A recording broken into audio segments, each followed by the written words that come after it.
Unfortunately, Diana had a family emergency pop up this afternoon. So what we've done is done a prior recording with her, and we'll just play that now. Go. Good afternoon, everybody, and thank you for joining us. It's very unfortunate that I can't see you in person. This is the closest I can get to you. But what we're here today is to make sure that we answer as much questions as possible. At the same time, give you the opportunity to ask those questions, but at the same time, to give you a quick brief about what you really are going to get in this public sector EBA. Our last EBA was done in 2015, 2016. It was a lot easier than this time around. This time it's been very difficult. I have to thank David Eden, our Assistant Secretary, and Cameron Granger, our Industrial Officer, because they've worked very hard to try and get the best outcome for you. But let me be clear to all the admin workers, we treasure your work and your hard work and everything that you do. And I thank you for all the work that you do. But at the same time, I need to make it very clear to everybody that you're actually going to get more than 2%. So yes, the government has a policy that says it's only 2%. That was last year.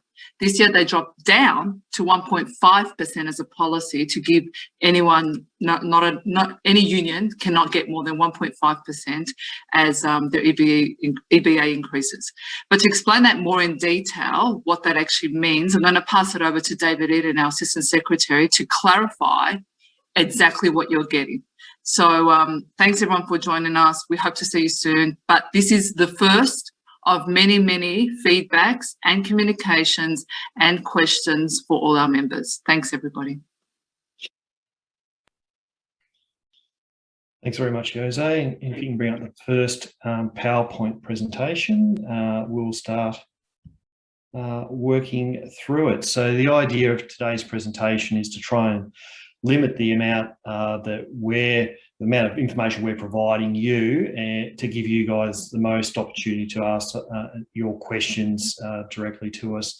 So if you just joined us, and a few of you have just jumped in, we've got you on mute, and we haven't got your video on. We're recording the session so we can use it to send out to members who couldn't make it today. If you have any questions, don't hold back. Start right now. There's a chat button. You put your mouse across the screen, right in the middle down the bottom, there's a chat box. Click on there, start typing your questions in. What we can't get around to potentially answering today, it will certainly be broadcast or sent out as a frequently asked questions and answers. If you can go to the second slide, thanks, Jose. So quite often as a union, we deal with industrial relations lingo on a daily basis, and sometimes we start talking that type of language and our members' eyes just glaze over, and we know we've lost them. We're speaking a foreign language. So to put it in really simple terms, what's an enterprise bargaining agreement? An enterprise bargaining agreement is conditions of your employment, including wages, that are enhancing the modern award. So the cake that you've got sitting in front of you there, I'd like to use that as a bit of a visualization. The modern award is the cake, and an enterprise bargaining agreement is the icing and all the other goodies, including the candles, hopefully, that are sitting on top. That's your enterprise bargaining agreement. What a lot of people don't realise is that whilst we're out engaging with our members and doing surveys and working out what you would like to see in your enterprise bargaining agreement to enhance your working life, the employers are also running around developing what's known as their log of claim. So what happens is that we serve a log of claim on behalf of our members, the employers have a log of claim, that both of them hit the table, and what happens is negotiations begin. And of course, we'll always reach for the sky and the stars above, and the employers will always try and drag you back down to that cake, if you like. So we're always looking for everything on top of the cake, and they're just wanting to let you eat cake. So bargaining is a two-way street. It's not just going to be a shopping list that we give the employer, and we're just given everything that's on that shopping list. There are always trade-offs and negotiations that occur. Sorry, I'm just moving my mouse to admit another person as we go along. If you want to go on to the next slide, thanks, mate. So the government's wages policy that Diana just touched on, we negotiated during a period of a government wages policy of 2%. Now, you could have got a 2.5% rollover deal for 12 months, such as the health professionals negotiated. So the health professionals didn't negotiate a new agreement at all. They just chose to take a 2.5% rollover deal, and then they'd start their negotiations very soon. All well and good to get the 2.5%, but now they sort of fall right in the government's new wages policy of 1.5%.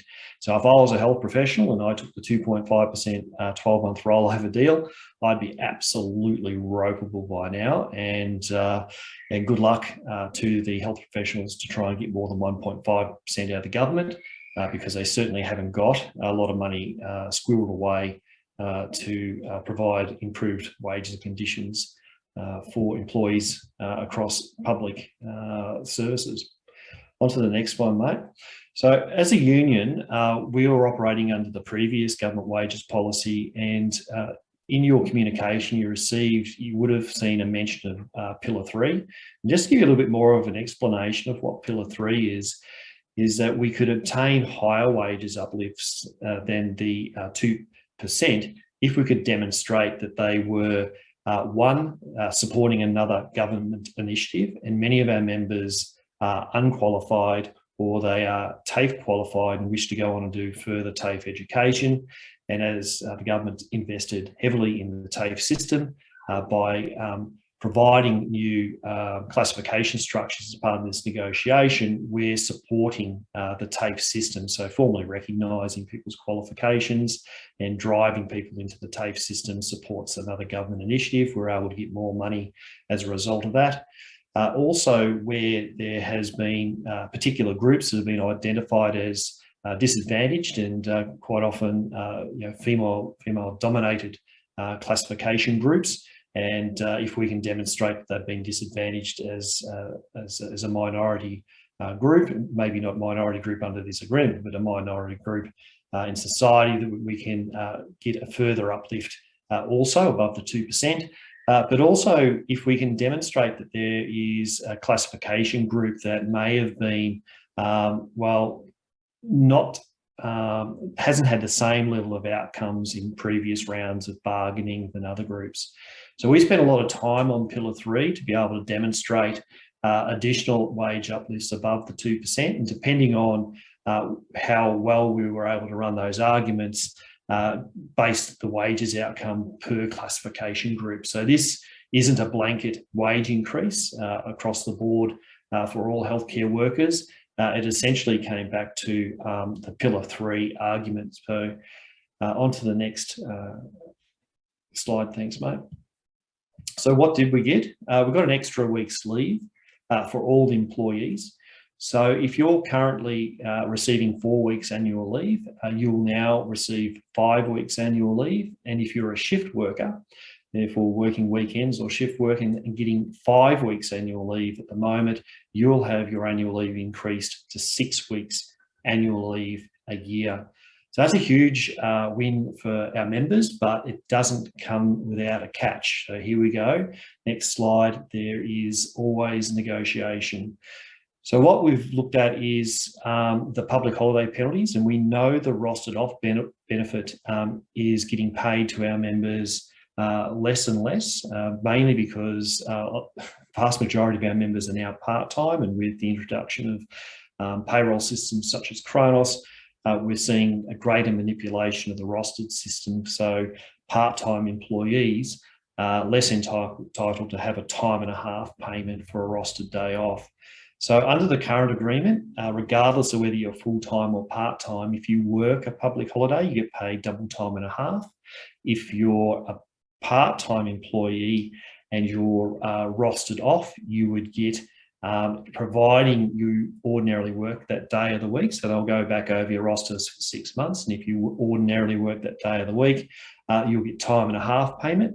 The new agreement will be single time, and if you're a full-time employee, regardless of whether you work that day of the week, you get time and a half at the moment. The new agreement will provide single time.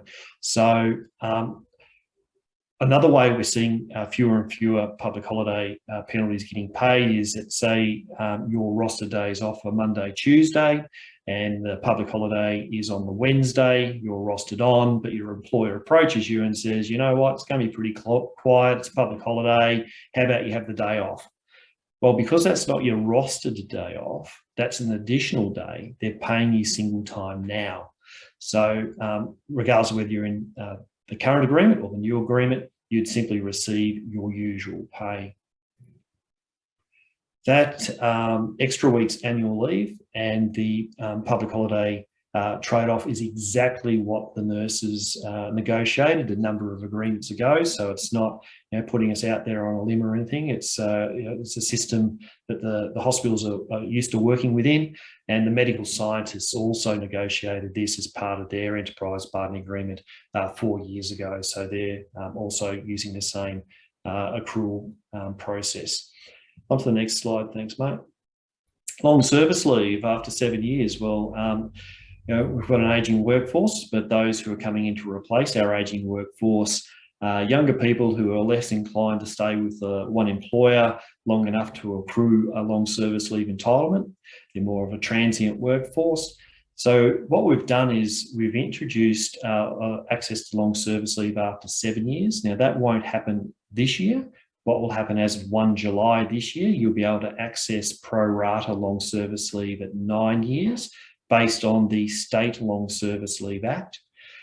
Then next year, you'll be able to access long service leave after 8 years. And the following year, you'll be able to access long service leave after 7 years based on the Long Service Leave Act.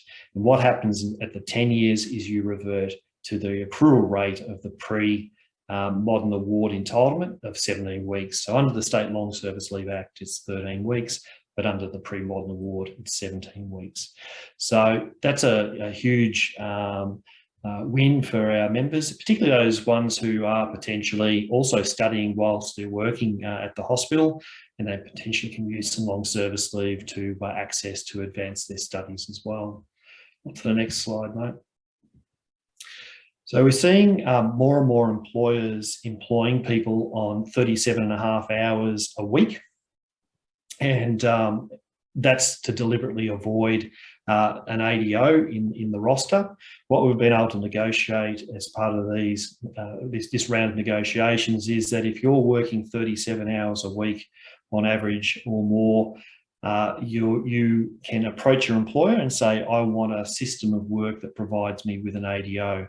So it doesn't mean you get an ADO and only have to work 37 hours a week. You have to work your 40 hours a week and accrue your ADO, but you have a right to approach your employer and say, I want a system of work that provides me with an ADO once a month, and they cannot unreasonably refuse that request. Next slide, thanks, mate. Our union and the ANMF and a number of other health industry unions have been working on some guidance material at WorkSafe around fatigue management, and as a result, we've got fatigue management guidance coming out of WorkSafe. It's been finalised now, finished. But what we've done is we've incorporated the fatigue guidance material from WorkSafe into our enterprise bargaining agreement.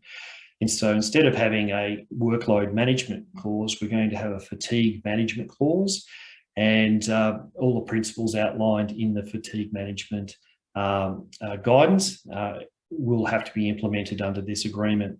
And it could be you have workload issues. It could be that the employer is not replacing staff on leave and putting additional workload on you. It could be that you've been called in to do a buddy arrangement with a new employee, placing more strain on you. Could be you're one of the switchboard operators or night shift admin workers that genuinely feel really fatigued during the night. And this fatigue management guidance goes to the detail of when have you scheduled nap time for your staff to avoid burnout and fatigue. So it's a really, really great clause to have in an enterprise bargaining agreement. WorkSafe, we're very, very excited to see the materials that we've been working on for a very long time to protect employees embedded into our enterprise bargaining agreement. So that was an absolutely fantastic outcome. Now, obviously, you guys are from Melbourne, not regional areas, but this is a general presentation. If you're an elected health and safety representative and you haven't done your 5-day course yet, please do so. We recommend Victorian Trades Hall Council in Melbourne as our preferred training provider. Or if you have already had your 5-day basic course, you are entitled to a 1-day refresher every year. And if you haven't got a health and safety rep or a deputy health and safety rep within your designated work group or department, please contact your organiser to assist in running an election and getting a health and safety representative elected, because there's a number of other health and safety initiatives, which we'll get to later in the presentation, that the health and safety rep will be absolutely crucial to help implement. Next clause.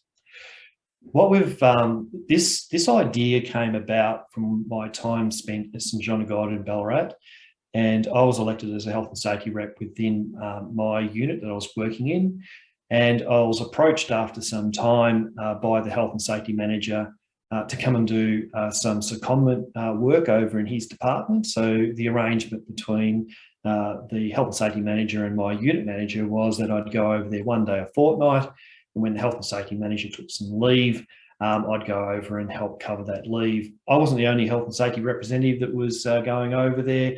The chef, one of the chefs there, for example, was a health and safety rep in the kitchens, and she was also spending time in that department. And it took me a while to work it out why he was doing this.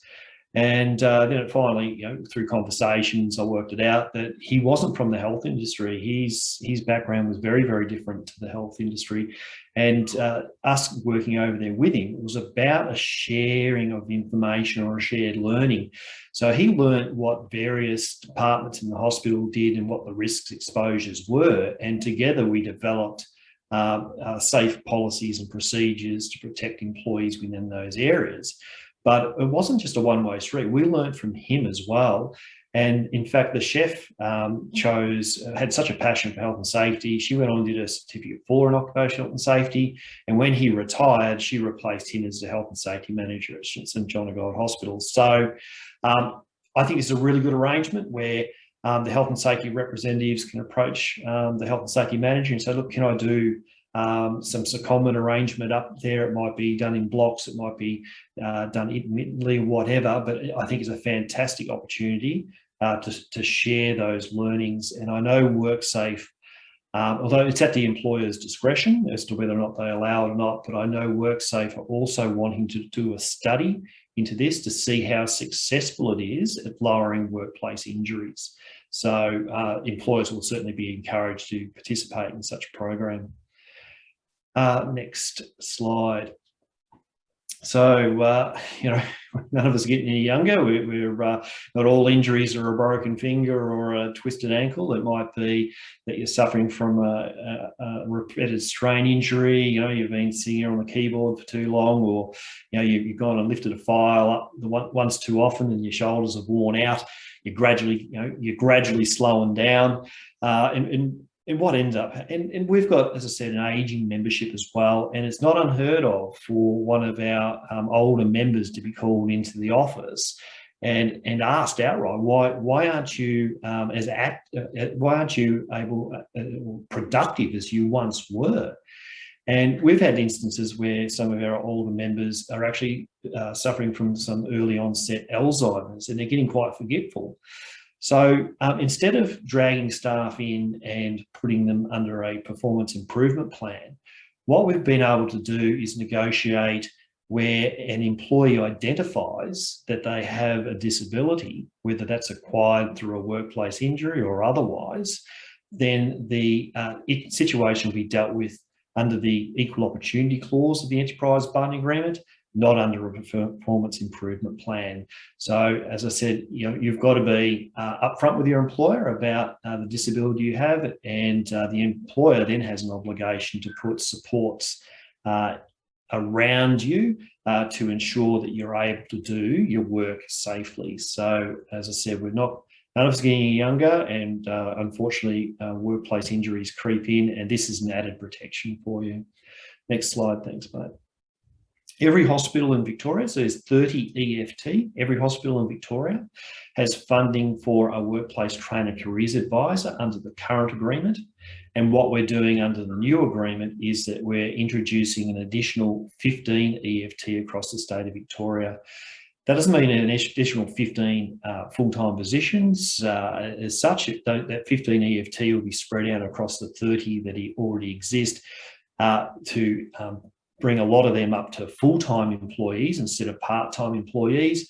Having said that, some of the hospitals will actually get additional staff because they've already got full-time employees there. So we've been as even-handed as we can across the state of Victoria based on the number of employees employed.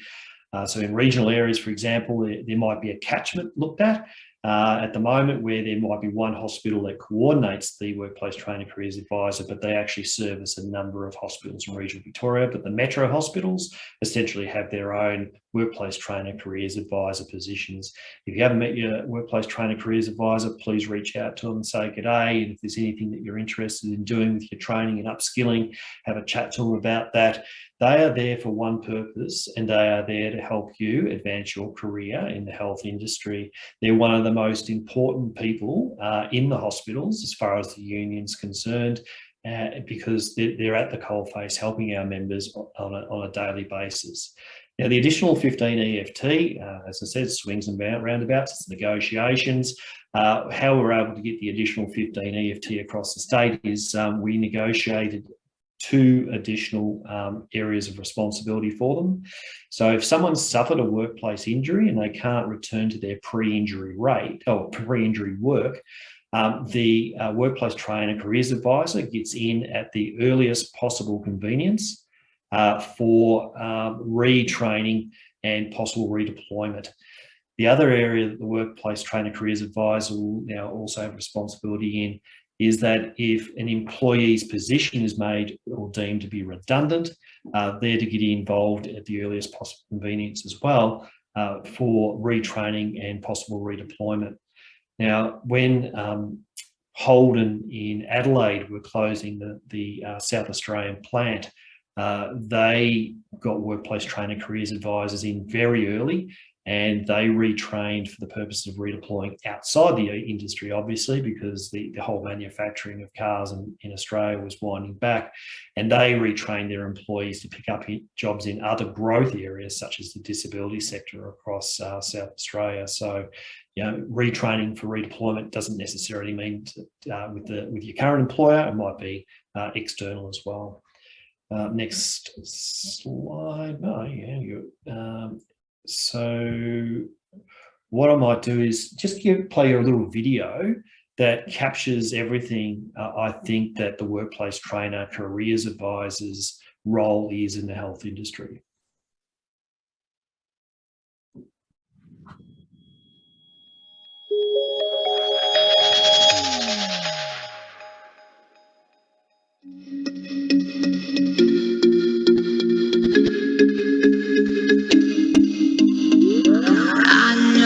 You're coming from a long road and the money's gone. All the games where you played your part from the very start just to come this far. You should know I believe in you. Every race you run, you're my number 1. Kick it up now and bring it on. This will be your day. 'Cause baby, you were born to win. Never give up, never give in. You were born to win. Your destiny is victory. Yeah, yeah, yeah. Baby, baby, baby, yeah, yeah. Baby, you were born to win. You set it up and you knock it down. You're all set now to rock this town. You don't really need to play it low. Just get up and go. This is all your show. You should know I believe in you. Every race you run, you're my number one. Kick it up now and bring it on. This will be your day. 'Cause baby, you are born to win.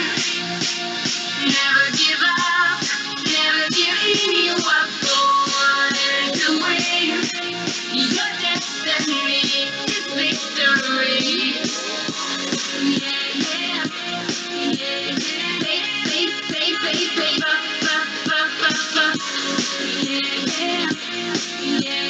Baby, you were born to win.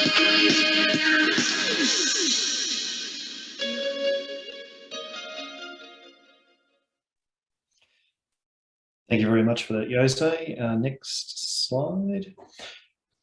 So, unfortunately, women, as you know, retire with a lot less superannuation than men.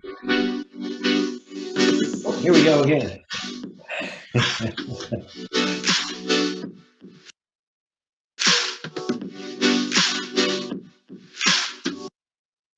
That's better. Thanks, Jose. You got a bit excited there.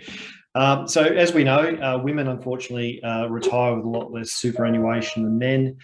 Even when men and women work side by side in the same industry for exactly the same classification. Why is this? Well, women are more likely to take parental leave or periods of parental leave, while the men continue to work through their working life.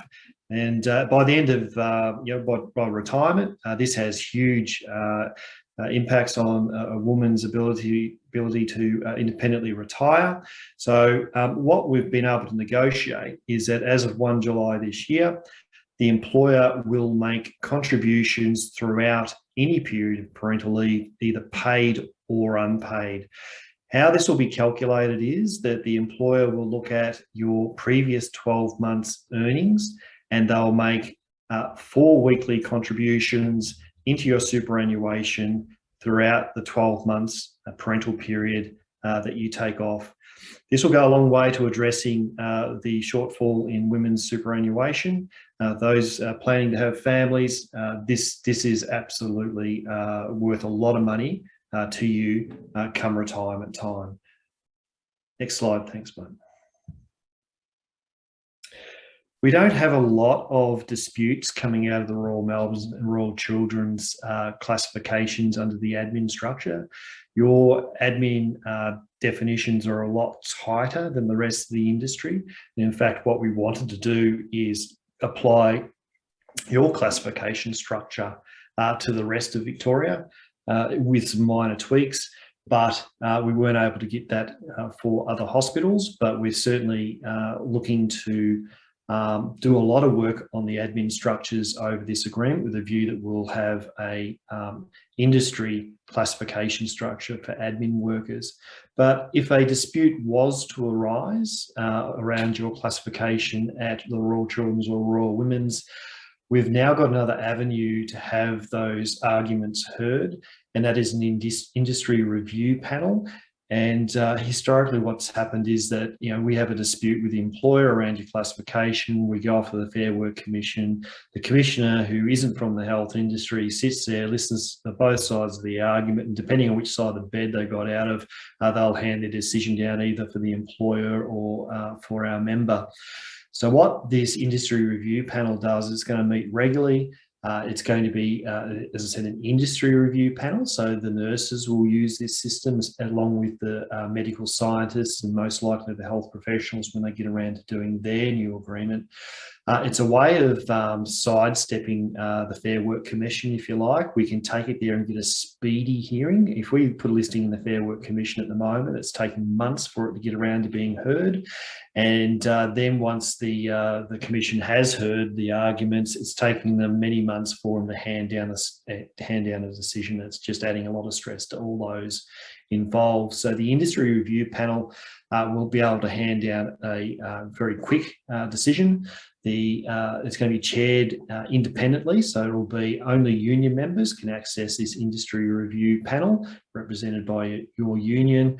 The VHIA will represent the employers, and the there will be an independent chair, most likely a retired commissioner with a health industry background, and there are a few of them floating around, and we'd be more than happy with any of those choices. So I think we'll get a lot fairer hearing with this industry review panel. Now, let's get into the specifics for the Royal Children's and Royal Women's. Not that one, mate, the PowerPoint. Not your camping trip again.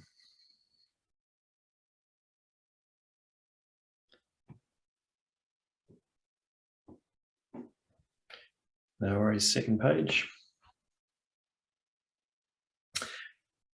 So we've had for a long time an Occupational Health and Safety Occupational Health and Safety clause for health and allied services workers, regardless of whether they work at the Royal Children's, Royal Women's or anywhere else across Victoria. There has been forever and ever an Occupational Health and Safety clause. And what that does is it just provides employees an extra level of cover aside from WorkSafe Victoria. So if we can essentially take an occupational health and safety breach of the agreement to the Fair Work Commission, and the Fair Work Commission would hear and hand down a decision. If WorkSafe are to be involved, God only knows what the outcome will be, if there is any. I don't hold much hope out for WorkSafe, and until there's a big shake-up in there and they sack a whole heap of them and replace them with some decent, knowledgeable people, things won't change. So it was really important for us to have an occupational health and safety clause in there now that's going to be a common clause and will also protect admin workers. And under the clause that's being introduced as a common clause, the employers will have to adopt the hierarchy of control when dealing with occupational health and safety risk in the first place, in the workplace. And the hierarchy of control is you eliminate the risk at its source. And we've got examples of employers that have sent victims of workplace bullying home while they do the investigations and leave the predators at work for up to 2 years.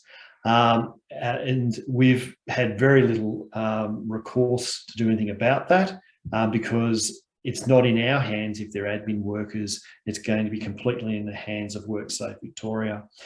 So what this does is it provides a extra level of protection. We will stamp out that rot that's going on across the state of Victoria when it comes to workplace bullying and harassment. They must have policies and procedures that protect employees covered by this agreement, regardless of whether they're admin workers or their health and allied services employees, and it must be in line with the hierarchy of control. So if they haven't got a policy in place around bullying and harassment that adopts that hierarchy of control, they will be forced to change it. So that otherwise they'll be in breach of this enterprise bargaining agreement, and we will be prosecuting this. We are sick and tired of our members being bullied and harassed in the workplace, and enough's enough. Next slide, thanks, mate.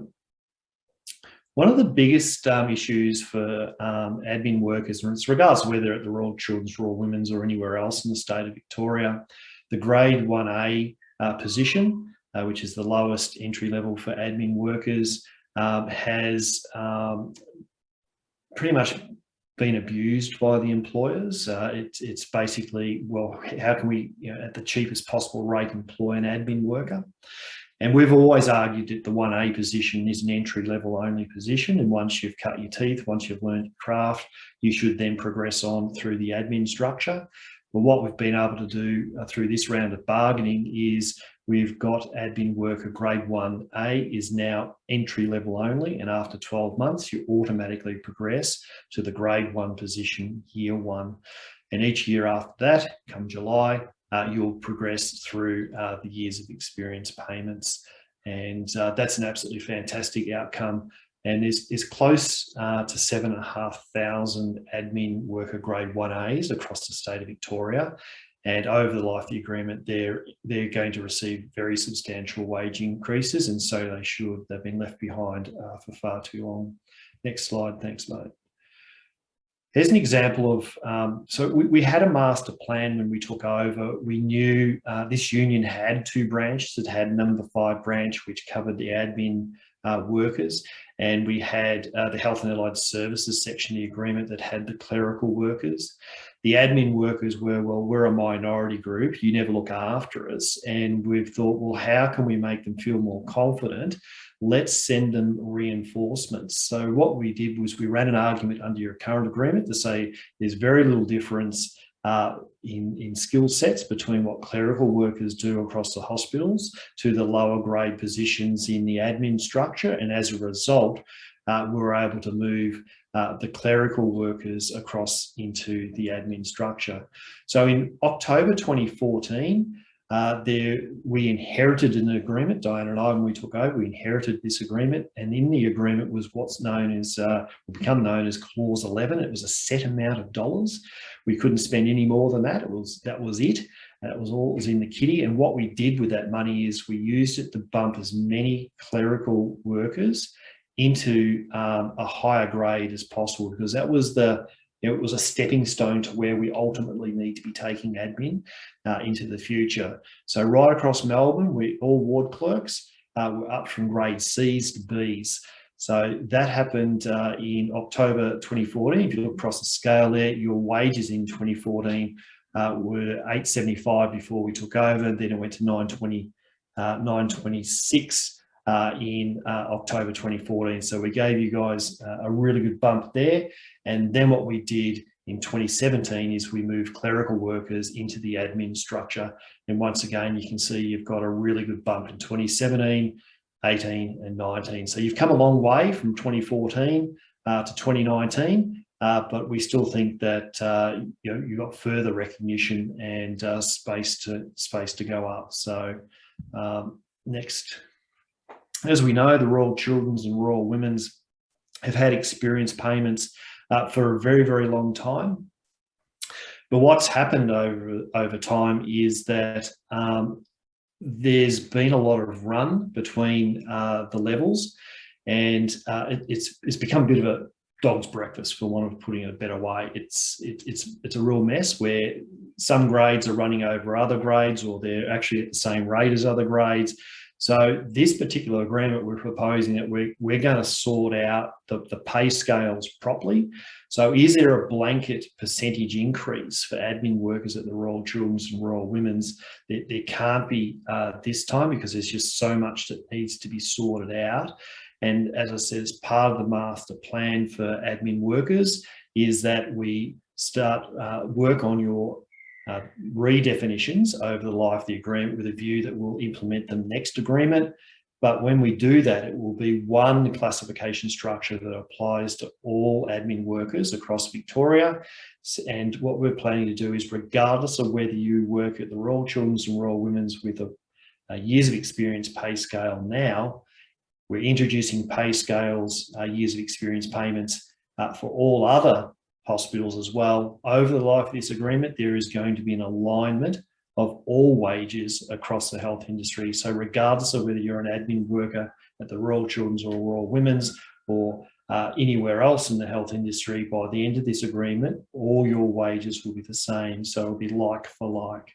Because I think what's happening at the moment, there's a bit of a situation where Royal Children's and Royal Women's aren't employing people with no experience at grade 1, level 1. They're employing them somewhere around 4 years of experience just to compete with other hospitals in the industry. Because I was very surprised when we did an exercise and looked at where does the Royal Children's and Women's wages sit against the rest of the industry, and we'll get to that slide in a moment. I was very surprised at the results, but we'll get to that in a sec. So by doing all the wage alignments, there's only a couple of levels that the Royal Children's and Royal Women's are actually paying better than the rest of the industry, and that is the groups at grade 1, level 1 and grade 1, level 2. So what we're proposing to do, go to the next slide, thanks mate. So what we're proposing to do is a grandfathering arrangement of those employees currently at grade 1, level 1 and grade 1, level 2. And if you look at the screen that Jose's popped up, because I forgot to ask him to do it and he's on the ball, you'll see that a grade 1 level 1 and level 2 currently line up with the grade 2 level 1 and the grade 2 level 2. They're exactly the same rates now. So you can see what I was talking about, how there's this bit of a dog's breakfast going on where, you know, what rates are running into other rates and all the rest of it. And it really needs a lot of work to fix it up over the life of the agreement. So what we're proposing to do under this grandfathering arrangement, if you're a grade 1 level 1 or level 2, you'll drop down to a grade 2 level 1 or a grade 2 level 2, because they're exactly the same rates now, and then you'll progress through the life of the agreement with the wages scale. So what I might do is bring up the wages comparison chart, which isn't on the PowerPoint, Jose, it's on the other one. And we'll look at others compared to the Royal Children's and Royal Women's. You'll see in column E, there's the percentages there, and that's the difference between what you're being paid at the Royal Children's and Royal Women's compared to anywhere else. And what we've got is, as you can see, the grade 1 level 1 and the grade 1 level 2 that I just mentioned before, they're approximately 5.2% above the rest of the industry. And that's why we're suggesting that we drop you down to 2 level 1 and 2 level 2 as a salary maintenance, ongoing salary or grandfathering arrangement.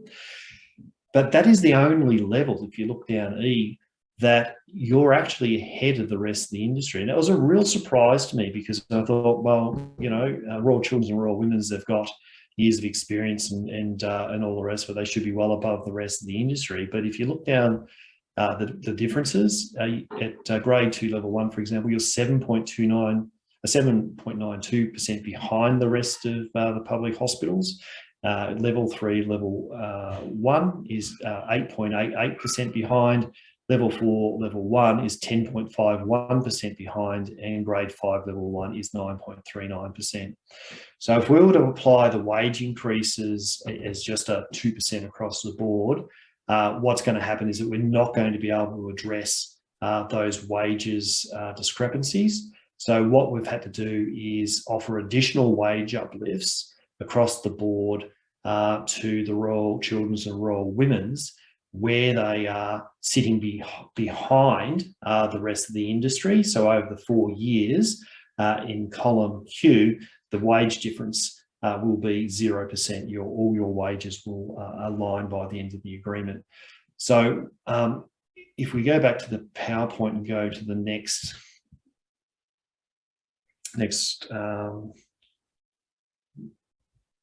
one. Yep. So you guys would have received this as part of your SMS and with your link, and it would have provided you with what the wages are. And it really is dependent on what grade and level you are at the moment as to what sort of wage uplift you'll get over the life of the agreement.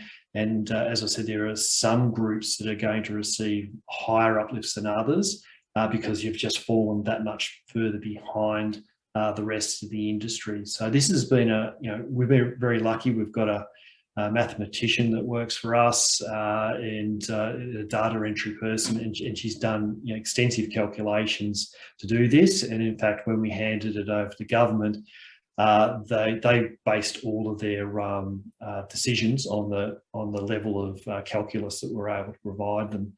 So final slide, I've already covered off on the industry review panel before, and that is that where we've got a dispute in relation to a classification, our members will be able to, because this won't apply to non-members, it'll only be members that will be able to go to the industry review panel.